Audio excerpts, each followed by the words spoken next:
morning, ladies and gentlemen. For our paper bridge project, we decided to go with a worn truss with no verticals.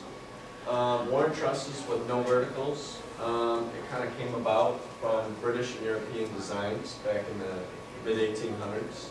And it kind of originated from a man named Neville. His designs, which consisted of isosceles triangles.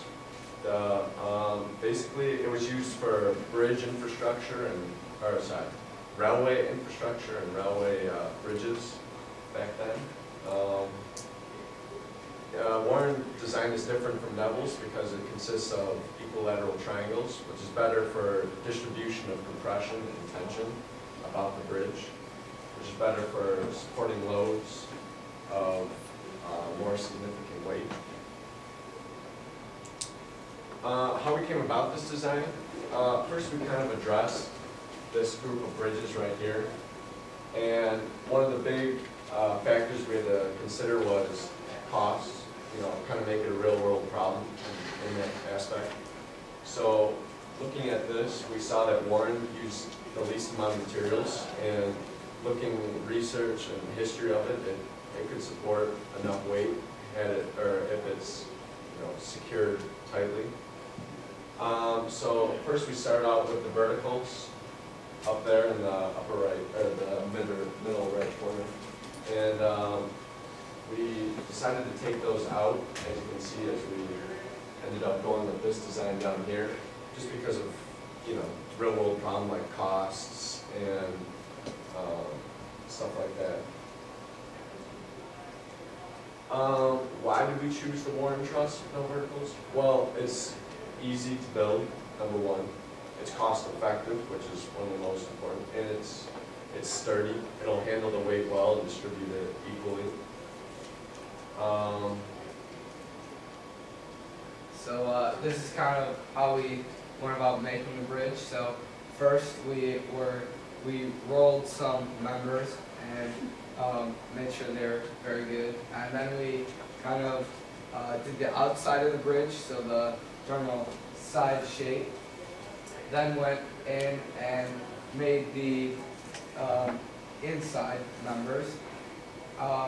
We made two sides of those, and then connected them in the middle with the connecting members. And here is the MG solids of our bridge, and as you can see, most of the tension is in the middle. That's because that's where the weight is, and yeah. That was kind of our prediction of where it would fail, is right down here in the center, just because that's where it experienced the most tension. Here's our. We have a little video of how it failed and stuff. So, I think you can mouse over to play it. Yeah. So about right now, I believe it's at about 90 pounds, and it's climbing. And if you watch in this upper right corner, this is where it begins to fail, which goes against our prediction, but so it just pops out.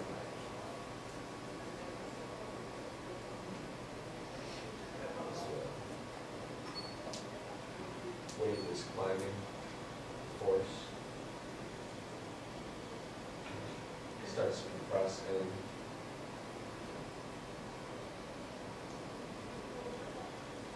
It's kind of how we assumed it would fail down here, just because obviously that is where the weight is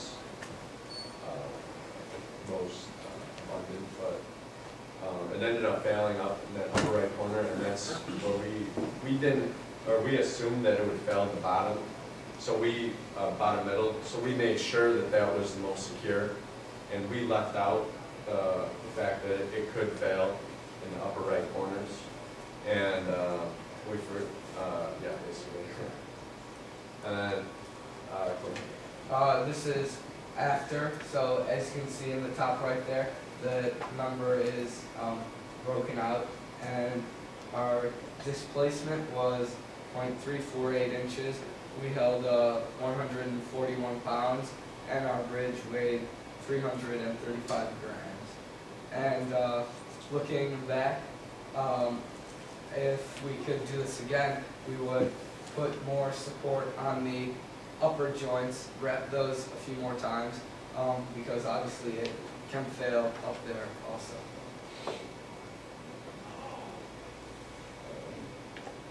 Thank you very much. Good. A couple quick questions. One, you said it failed in the upper right-hand corner. Was that due to craftsmanship, or was that due to an actual load? Well, actually, I would say it was a little bit of both. Just in the sense that with the worn truss, it kind of distributes it about the bridge. And also because we forgot to consider that aspect, so there was also a craftsmanship error in the sense that we did not really focus on the corners and the edges. And so looking back, we would definitely add a lot more glue and wrap it around a lot better. Okay. Very good.